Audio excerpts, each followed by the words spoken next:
আবার একটা নতুন রেসিপি নিয়ে তোমাদের মাঝে চলে এলাম। তো দেখো, ইঁচড় আর আলু সেদ্ধ করতে দিয়েছি।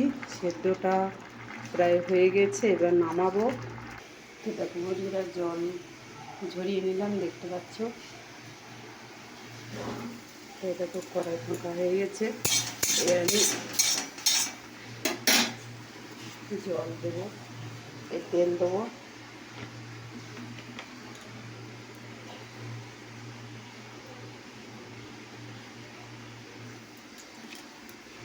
দেখতে থাকো তোমরা।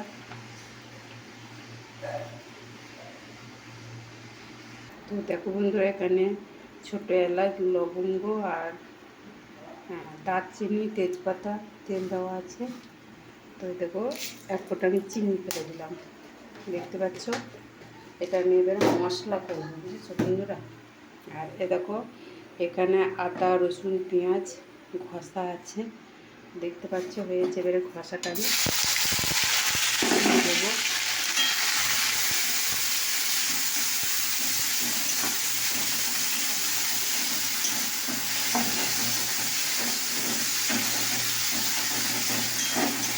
দেখতে পাচ্ছ।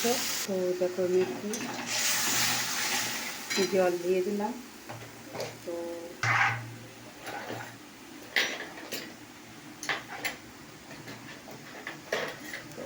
এবার দেবো আমি পরিমাণ মতো হলুদ, একটু হলুদ, একটু জিরে গুঁড়ো, দেখতে পাচ্ছ, লঙ্কা গুঁড়ো,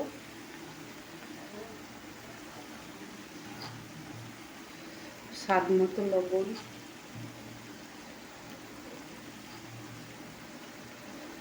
দেখতে পাচ্ছি। এবার আমি এটাকে কষবো, দেখতে পাচ্ছি কষবো। এদিকে দেখো, টমেটোটা এর সঙ্গে দিয়ে দিলাম। এবার মশলাটাকে আমি কষবো। তো দেখো বন্ধুরা,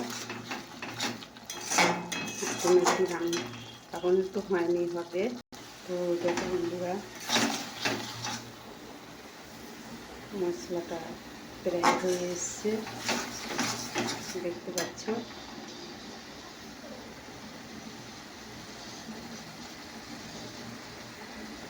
তো চলো, এবার আমি এইটাকে এই সেদ্ধ আলু আর এটা দিয়ে দিলাম। এবার নাড়াচাড়া, তো দেখতে পাচ্ছ নাড়াচাড়া করলাম। তো দেখো, আমি জল দিয়ে দিলাম, দেখতে পাচ্ছ। সেদ্ধ তো হয়েই গেছে। 2 ফুট 4 ফুট হলে পরে এটাকে নামিয়ে দেবো। তো দেখো বন্ধুরা, আমার রেসিপিটা রেডি হয়ে গেছে। আর সকালের মাছ একটা ছিল, এটা গরম করা হচ্ছে, এটাকে খাওয়া হবে। ওই ইঁচড়ের তরকারি রেসিপি হলো। আর দিদি দেখো ভাত হয়েছে।